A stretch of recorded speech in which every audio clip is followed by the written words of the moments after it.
नमस्कार साथियों, इस वीडियो में हम लाए हैं राजभाषा के टॉप 10 प्रश्न, 10 महत्वपूर्ण प्रश्न जो कि बहुत ही इम्पोर्टेंट हैं और ये किसी भी राजभाषा में जिसमें राजभाषा सम्मिलित होती है उसमें मोस्ट इम्पोर्टेंट प्रश्न है।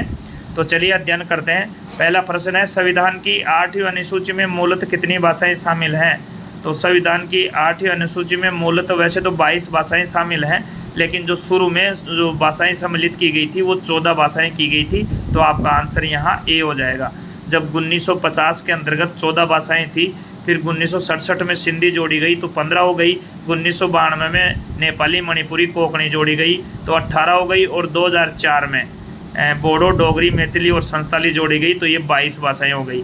तो यहाँ मूलतः पूछी है तो मूलतः शुरू में 14 भाषा थी 1950 में, तो आपका ऑप्शन ए हो जाएगा।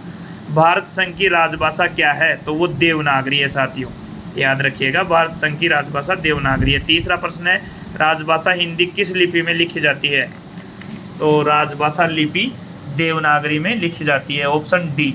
नेक्स्ट प्रश्न है साथियों, राजभाषा अधिनियम 1963 कब पारित हुआ? तो ये राजभाषा अधिनियम 1963 10 मई 1963 को पारित हुआ, और इसके ठीक 4 साल बाद 10 मई 1967 को ये संशोधित हुआ, और यह 26 जनवरी 1965 से प्रभावी हुआ। तो ये था साथियों महत्वपूर्ण प्रश्न। नेक्स्ट है, राजभाषा अधिनियम 1963 कब संशोधित हुआ? तो ये 10 मई 1967 को संशोधित हुआ। राजभाषा नियम के अधीन वर्गीकृत कितने क्षेत्र हैं? तो 3 क्षेत्र हैं, ख, ग और अंग्रेजी में ABC।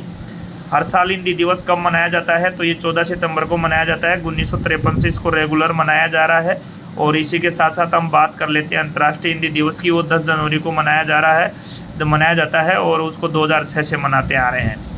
नेक्स्ट है, राजभाषा नियम के अनुसार अंडमान निकोबार द्वीप समूह किस क्षेत्र में आता है? तो ये क क्षेत्र में आता है, याद रखिएगा साथियों। ख क्षेत्र में वर्गीकृत एकमात्र संघ राज्य कौन सा है? तो वो चंडीगढ़ है। और वैसे दादर नगर हवेली, दमन दीव भी हैं, लेकिन वो ऑप्शन में नहीं है, इसलिए यहाँ ऑप्शन बी हो जाएगा, चंडीगढ़।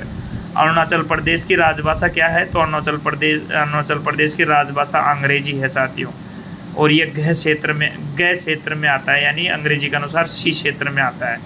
तो thanks for watching this video. राजभाषा के टॉप 10 प्रश्न थे। नमस्कार, थैंक यू वेरी मच। फिर मिलेंगे हम एक नए टॉपिक के साथ, तब तक के लिए दीजिए आज्ञा। नमस्कार।